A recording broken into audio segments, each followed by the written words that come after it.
This video is for those of you who appreciate Dell for what they were.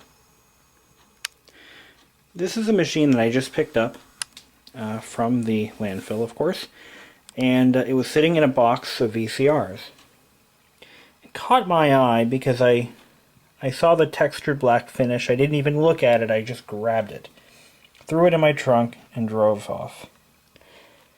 Didn't know what it was, but I knew because of the finish it was obviously pre-2000 or so. Didn't care what it was.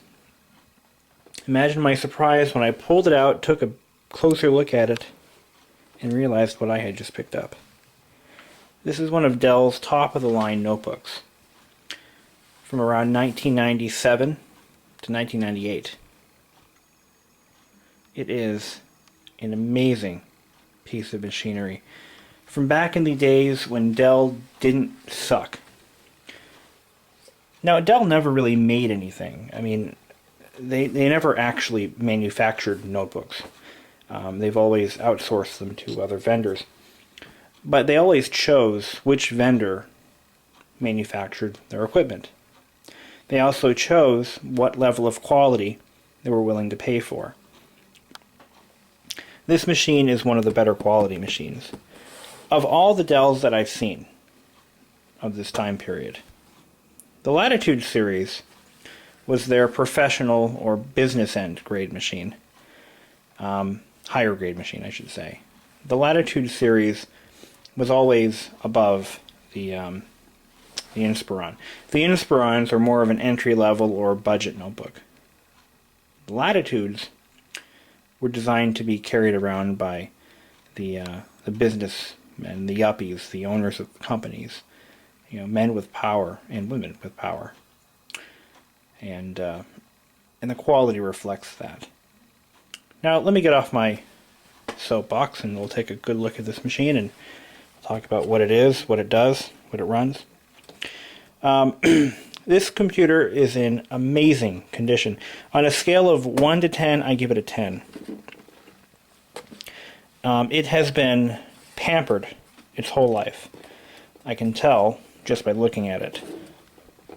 On the underside, on the top, on the sides, the edges, there is almost no wear and tear. These rubber feet are intact. They're not worn. They're not sliding off. This one has a screw in the middle of it.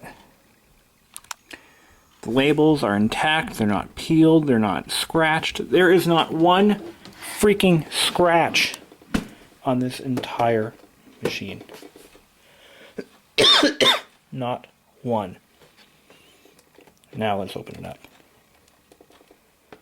Not one crack. Not one scratch. Nothing. The keyboard is perfect. There's a little bit of wear on the spacebar. That's it. No character wear. The screen is clean and crisp. What's that? Oh, that's just in the camera. Hell, let's turn it on. She's running the original build of Windows 98. The only way this machine has not been rebuilt is if it was rebuilt with the original discs, which is, from the dates that I've seen on the system files, it's all original, baby. The screen is typical of a notebook of this time period. They weren't the brightest LCDs or the sharpest, but it is a thin film transistor screen on a notebook that probably had an optional passive matrix. You can usually tell those machines if the keyboard has contrast controls that don't function. That's because on certain models they would have had TFT displays. Now the Latitude CPI came in several different models. Oh, that's something I've got to clean off right there. I already cleaned it pretty well. It wasn't grimy, it just had some dust on it, really. I've got to do some work to the OS. It has some software that I'm trying to get rid of and options that I want to turn off. It is a 233 megahertz Pentium 2. And this came in a 233, a 266, and I believe a 300.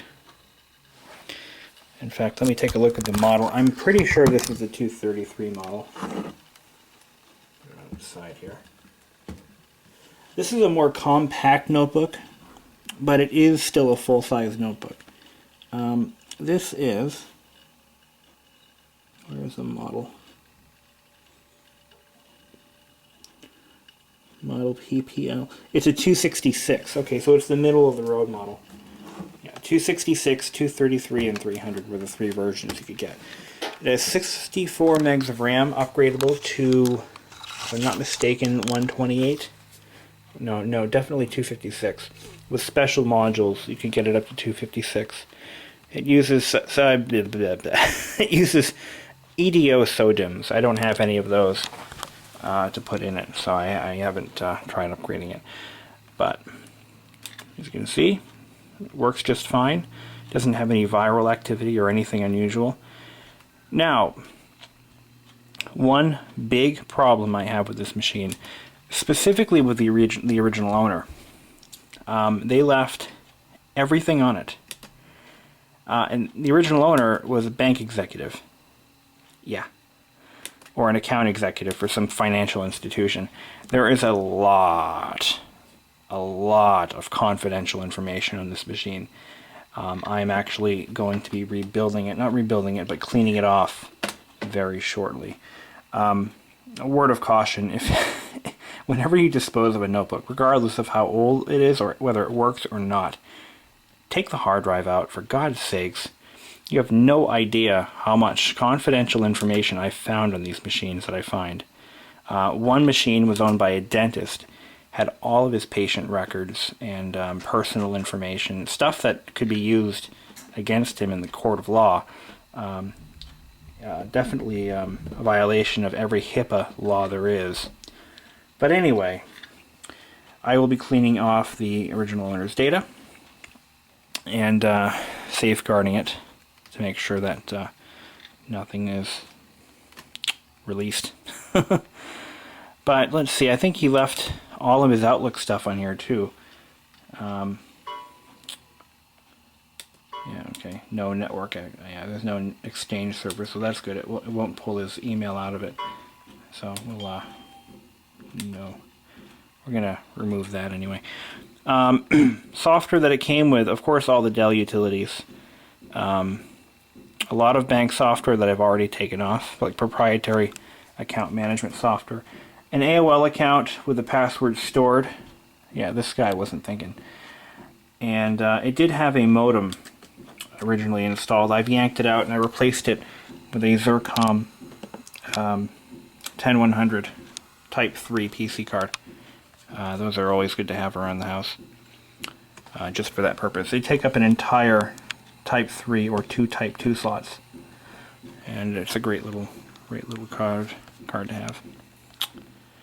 But anyway, what else can I show you guys? Oh, hard drive. It has I think it has a 4 gig installed.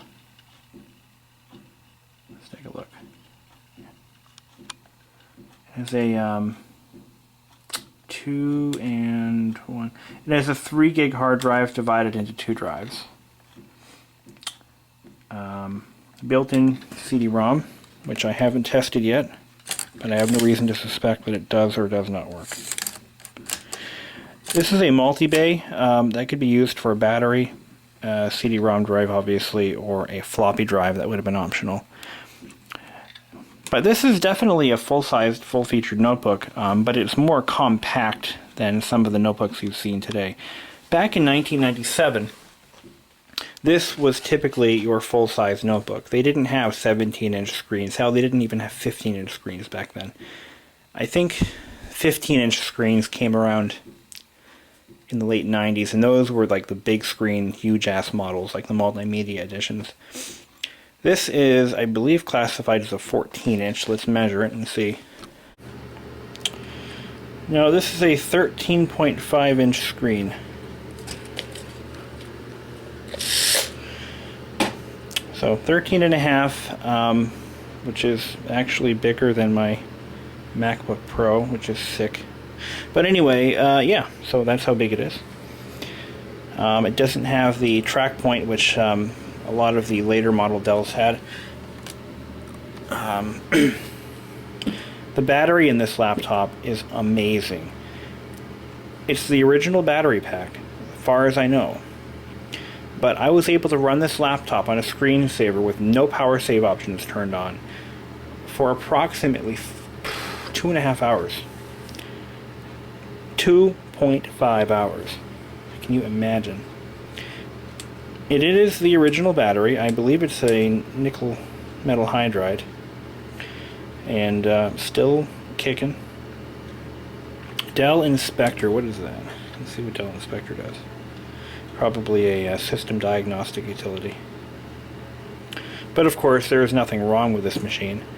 It is running superbly. This is what the old Pentium 2 MMX logo looks like, for those of you who have never seen them. Windows 98 stickers. Now you see, these stickers aren't even worn off.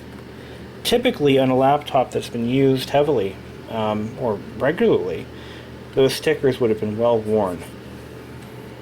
But yeah, it has a built-in diagnostic utility called Dell Inspector.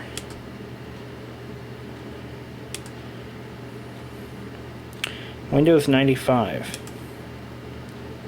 Which is interesting because this machine shipped, I mean, it actually has Windows 98 installed, but it keeps being picked up by keeps being picked up as Windows 95 when I run that stuff. But anyway, yeah, this is all the guy's personal stuff. Nice business stuff, not personal. I mean, emphasize business. Had a 3-COM card installed. This laptop actually had, when I picked it up, it had a what the hell did it have? It had a Madge token ring adapter missing the dongle, and it had a Zoom 56K modem with the dongle attached. So I'm going to proceed cleaning off all the software, and I don't think I'll ever have to re-image it or reinstall Windows. That's not necessary at this point. But I will try to get that adapter working so I can use Internet Explorer 6 and have some fun with that and go online with it. I actually might even try my wireless card on this and see if that works. The old Farallon Skynet card. Skynet, yeah. But anyway, that's it. Oh, let's take a look at features and before I forget. Finally picked myself up a Keurig machine for the house. I got the Mini Ultra, or the Mini Plus, which is kind of a nice little machine. Probably do a review on that later. I don't drink a lot of coffee, I drink a lot of tea. Anyway. So here's the hard drive bay. You've got VGA out, PS2, 9-pin serial, dock, USB, and parallel. One USB port. And this dock port cover actually slides into the chassis like that. Kind of nice.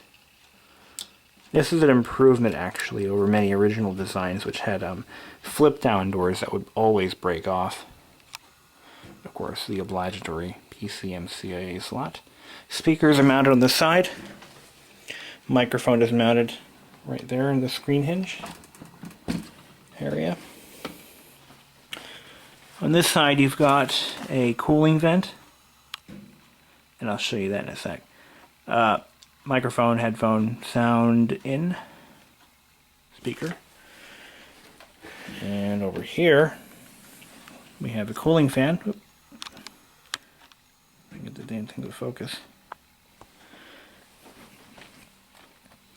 And, alright, I'm going to have to put this thing to sleep to show you this. This is kind of neat. It took me a while to figure out the design here. But in the back, I thought something was missing, to be honest. In the back, you have this random gap. Like, what the hell is that? What would that be there for? Well, I figured it out. That is a cooling duct. That actually leads straight down into the CPU area, which is obviously over here. And that is just a cooling duct. That's all it is.